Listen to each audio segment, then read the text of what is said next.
रस रखने लायक हृदय तभी होता है जब आवे में तपता है, इसलिए तैयार रहो। तभी नागरीदास जी ने कहा, बड़ो ही कठिन है भजन ढीक डरिबो। एक सूरवीर योद्धा की तरह जैसे उसके अंग घाव से युक्त होते हैं, वो कदम पीछे नहीं आगे ही बढ़ाता है, ऐसे भजनानंदी चाहिए।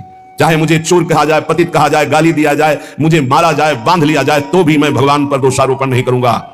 मैं यही निश्चय करूंगा, प्रभु मेरे देख रहे हैं, जोई जोई प्यारो करे सोई मोहि भावे, उनका विधान परम मंगलमय है। अंतः क्लेश मतीव दुस्सहतरम प्राप्नोति नाना विधि।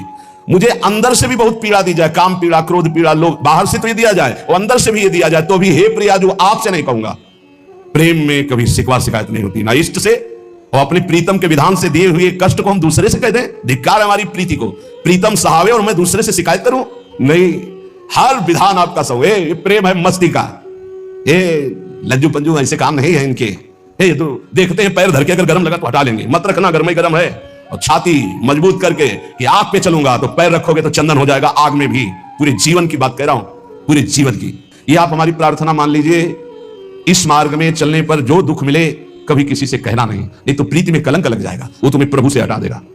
नहीं, रहीमन मन की मन व्यथा रखिए मन में गोए, सुनि चले है लोग सब बाट न लिए। ये भगवत मार्ग शूरवीरों का मार्ग है। कभी अपनी अंतर व्यथा को किसी से मत कहो। जीवन में अगर कोई हमें कष्ट दे रहा है तो हमारा कर्म है, ना कि कोई व्यक्ति। ये बिल्कुल सिद्धांत तक चर्चा समझ लो। वही व्यक्ति जो मुझे द्वेष करता, वही व्यक्ति जो मुझे कष्ट और दंड देता, वही व्यक्ति प्रणाम करके छाती से लगाकर आंसुओं की धारा से अभिषिक्त किया, तो वो व्यक्ति था या कर्म? जब कर्म भोग हो गया तो वही हृदय से लगा के अश्रुधारा से क्षमा कीजिए। बहुत ऐसा नहीं, आप तो बड़ी कृपा की। व्यक्ति कभी कष्ट नहीं देता, मेरा कर्म उसके ऊपर सवार होकर मुझे दंड देता, इसलिए मैं किससे कहूं? अपनी जबान से दांत कट जाए तो किससे कहूं? ये जो दांत, इससे जबान हमारी पीड़ा को किससे कहूं? अब अपने हाथ से चोट लग जाए किसको कहूं? ऐसे सब आत्मा स्वरूप हैं, हमारा कर्म ही उनके ऊपर सवार होकर हमें दंड दे रहा है। इसलिए भाई, श्रीपाद का सिद्धांत जो कह रहे कि अगर भगवत प्रेम प्राप्त करना है तो मुंह बंद। 22 बाजार में कोड़े मारे गए, एक बार भी श्री कृष्ण से नहीं कहा। पूज्य भाई जी महाराज का जीवन कष्टमय है, कभी श्री कृष्ण से नहीं। बाबा नहीं सह पाए, बाबा ने श्री कृष्ण से कहा, श्री कृष्ण चंद्रजू से, ये क्या है, इतना कष्ट क्यों दे रहे उनके शरीर को?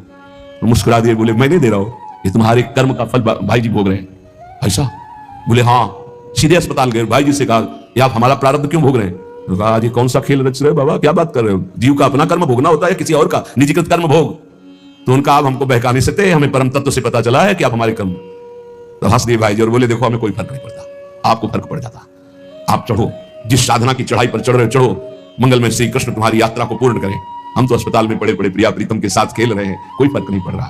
ये बड़े महापुरुषों ने अपने कष्ट की तो बात जाने दो, दूसरों के कष्टों को लेकर भोगायो। हम जरा सा कष्ट आ जाए तो बोले हमारी अंदर श्रद्धा थी अब खत्म हो रही क्योंकि कष्ट आने लगा। उसमें भगवान का क्या दोष है?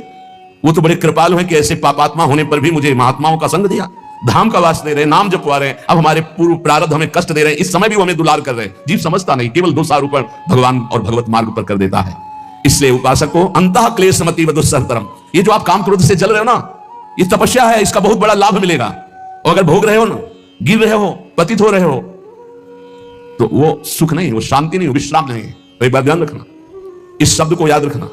ऐसे रहने पर भी हमारे द्वारा जो भी, वो हमारे स्वामी ऐसे लेते हैं, जन अवगुण प्रभु मान न काऊ, दीन बंधु अति मृदुल स्वभाव। कल शाम के पूज्य परमहंस राम मंगलदास जी की वाणी का चिंतन हो रहा था, उसमें कह रहे कि जो 30 मिनट भगवान नाम कीर्तन कर लेता, मेरी बात पर विश्वास रखना, उसको भगवत प्राप्ति होगी। 24 घंटे में 30 मिनट नाम कीर्तन कर लेता है और अन्य समय विस्मरण रखता है, तो 30 मिनट का नाम कीर्तन से भगवत प्राप्ति करा देगा। तुम्हें जो पाठ प्रिय हो, 30 मिनट पाठ कर लोगे, भगवत प्राप्ति होगी। कर लो। और बहुत पहुंचे हुए महापुरुष जिनके चरणों में अपार श्रद्धा है, आप लोग तो रात दिन लगे, आपको भगवत प्राप्ति नहीं होगी। चूक हो जाएगी तो जन अवगुण प्रभु मान न काऊ, दीन बंधु अति मृदुल स्वभाव। अग्नि की ज्वाला के समीप रुई का पहाड़ कितनी देर टिकेगा? कितनी देर टिकेगा? उसके ताप में झुलस जाएगा। ये अग्नि की ज्वाला है भगवान नाम कीर्तन, भगवत यश गुणगान। तो जैसे किसी को लगे कि वो नाम जप भी करता है, रुचि पूर्वक पाप करता है, असंभव। नाम जापक रुचि पूर्वक पाप कर ही नहीं सकता, उसका हृदय जलेगा। पक्का आप जप करके देख लीजिए, आप जप कीजिए नाम और फिर आपसे पाप जब बनेगा तो आप फिर हालत अपनी देख लीजिएगा, बार बार हृदय जलेगा, नहीं नहीं नहीं। तो एक दिन वो नहीं सिद्ध हो जाएगा और आप निर्विकार हो जाएंगे। इसलिए अंतः क्लेश, अगर बुद्धि मती हो, अति अंदर क्लेश आ रहा है, कभी काम आ रहा है, कभी क्रोध आ रहा है, कभी लोभ आ रहा है, कभी मोह आ रहा है, ये आता रहेगा जब तक भगवत साक्षात्कार नहीं होगा। ऐसा मत समझो कि 2-4 महीने जब करेंगे तो हम सिद्ध हो जाएंगे, ये आता रहेगा। ये बहुत भागवतिक शक्ति से संपन्न है विकार, कोई साधारण नहीं है कि तुम माला जपोगे वो नहीं आएगा। माला जपते समय ही आएगा वो, ये भागवतिक शक्ति से संपन्न, काम क्रोध लोभ मोह तप त्रिभुवन को परास्त कर रहे हैं। ये भगवान के पावर से शक्तिमान है। तुम्हारा अहंकार जब गलित हो जाएगा तो इनका आना ही बंद हो जाएगा। जब तक अहंकार रहेगा तब तक ये आते रहेंगे। तो जो तुम्हारे अंदर जलन हो रही, मत कहो किसी से, सह जाओ, यही तपस्या हो जाएगी, यही भगवान की प्राप्ति का हेतु हो जाएगा। प्रभु के लिए थोड़ा कष्ट सहकर आप आगे बढ़कर देखिए वो कितना आपको प्यार देते हैं। यही कष्ट सहना है, आंतरिक विकारों को सहना, बाहरी प्रहारों को सहना, कभी किसी से ना कहना, ये भक्तों का स्वभाव। मौन, इसीलिए वाणी से मौन, कुछ ना बोलना। आपको जितना कष्ट है उससे बड़ा सुख है कि नहीं, अंदर देख लीजिएगा तो इसी से अनुमान लगा लीजिए। जितना बड़ा कष्ट उससे कई गुना बड़ा सुख भगवान देते हैं, तभी वो उनका यश गाते रहते हैं। ऐसे थोड़ी होता है कि हमारे भगवान का हम भजन करते हैं, हमारे साथ न्याय नहीं हुआ। न्याय तो सही बात नहीं हुआ, नहीं तो तुम्हारी दुर्गति हो जाती है। सही बात में उन्होंने न्याय नहीं किया, पक्षपात किया है तुम्हारा। अगर वो सही न्याय करते तो ईमानदारी से कहते हैं, केवल नरक के कीड़ा ही बनना पड़ता और कुछ नहीं है। खूब देख लो, डबल चेहरा होता है। एक सामने का चेहरा देख रहे हो और एक एकांत का चेहरा होता है, डबल चेहरा होता है। और भगवान डबल रखो चाहे तिबल, सब देखते हैं। सब हम बैठे हुए देख लो ईमानदारी से वृंदावन की भूमि में। एक चेहरा है जय श्री राधे, और एक चेहरा है जो राक्षस है अंदर बैठा। देख लो, अंदर देख लो, बिल्कुल इस समय सीसी कैमरे में हो, अंदर देख लो, एक राक्षस बैठा है।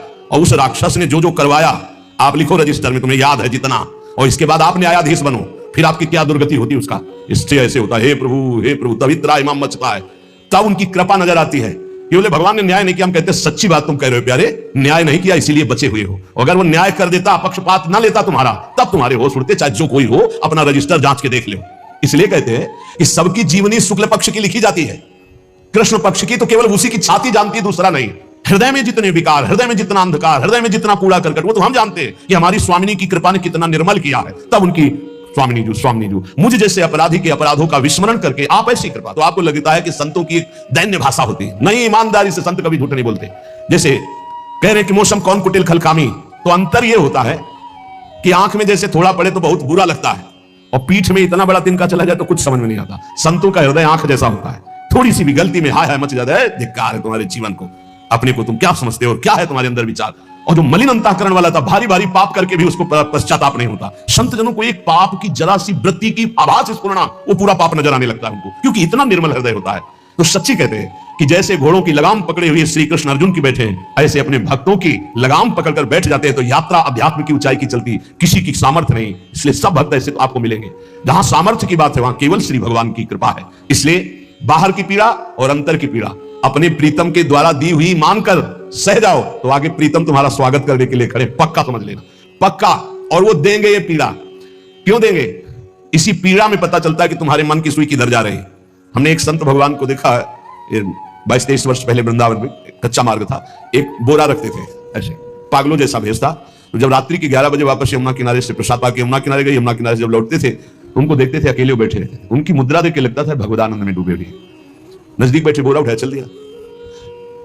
अमित पीछा छोड़ने वाले थे नहीं, पीछे तो उनका क्या बात है, क्यों पीछे? अब संत वेश हमारा भी तो मर्यादा से बोलेंगे, वो कुछ नहीं, केवल जानना चाहते हैं आपको। तो कालीदर की इधर एक तमाल का पेड़, जो श्वेत रंग का एक वृक्ष है, उसका मुझे नाम नहीं याद आ रहा, गुलर जैसा, और वो तमाल में लिपटा हुआ अब भी है। दाहिनी तरफ है ये जो खाली जगह पड़ी ऊंची, जो अपने दाहिनी तरफ बर्फ फैक्ट्री के आगे जाते हैं, उसी के नीचे बैठे। तो हमने पूछा आपकी स्थिति देखकर मुझे लगता है हर समय भगवदानंद में डूबे रहते हैं। मुझे जब लगता है तो प्रश्न क्यों करते हो? हमको आपकी वेशभूषा देखकर। तो बोले जगत से बचने के लिए ये वेशभूषा है। एक बोरा ऐसे जैसे कोई बीनने वाले होते हैं, कबाड़ बीनने वाले, ऐसे बोरा ऐसे रखे थे, गमछा लगाए हुए थे, पूरा शरीर खुला, कोई साधु का वेश नहीं, कोई चिन्ह नहीं, और उनकी स्थिति भगवदानंद में थी। उनका ये किसके उपदेश, किस मार्ग के उपदेश, किस इष्ट की आराधना से आपको ऐसी स्थिति प्राप्त हुई? बोले प्रथम पूज्य श्री स्वामी राम सुखदास जी महाराज का सत्संग हुआ, इष्ट देव श्री कृष्ण, इष्ट ग्रंथ गीता, उसी की कृपा से मुझे ऐसा, मैं भारत के हर तीर्थों में वास करता हूं, भ्रमण करता हूं, असंग रहता हूं, और यही वेशभूषा रहती है। बड़ा अंदर से तो भोजन प्रारब्धवशात जो सामने आ जाता है उसे पा लेता हूं, नहीं आता भूखा रहता हूं। तो अगर हम मधुकरी ले आवे कभी आप जिससे तो पा लेंगे, बोले दे देंगे तो पा लेंगे। दूसरे दिन मधुकरी लेकर रोज हमारी उनके चरणों में श्रद्धा, क्योंकि उनका रहना और चिंतन दोनों, रहनी और चिंतन बड़ी प्रशंसनीय। जो वीतराग परमहंस हो गया अक्षरशः वैसे, कुछ पास नहीं, केवल बोरा, वो नाटक के लिए बोरा की कोई समझे कबाड़ बिनने वाला, और एक गमछा से रंग बिरंगा, बस कुछ नहीं, कोई भागवतिक चिन्ह नहीं। एक दिन देखा वो बड़े मक्खियां भिन भिना रही, तो नजदीक गया, क्या होगा? कहा चुप जाओ। इनका बोली ना, बोले वमन और शौच दोनों हो रही है, शरीर बिगड़ गया है, तो हमका औषधि के लिए हम व्यवस्था, बोले इसलिए करो आप बच जाइए। हमका हमें बता तो दीजिए क्यों नहीं? तो बोले आया हुआ प्रारब्ध है, इसको हंस के भोगना है। ऐसे कोने में साइड में ऐसे पेड़ के किनारे पड़े, 2-4-10 दिन जो भी व्यवस्था उनकी बनी, फिर हमको दर्शन नहीं मिले, अन्य तीर्थों में चले गए होंगे। ऐसा महापुरुष। क्या हम अपने शरीर को इतना प्यार करें कि भगवान से श्रद्धा हो जाए, भक्ति मार्ग में हम लड़खड़ा जाए? फिर सत्संगी किस बात का?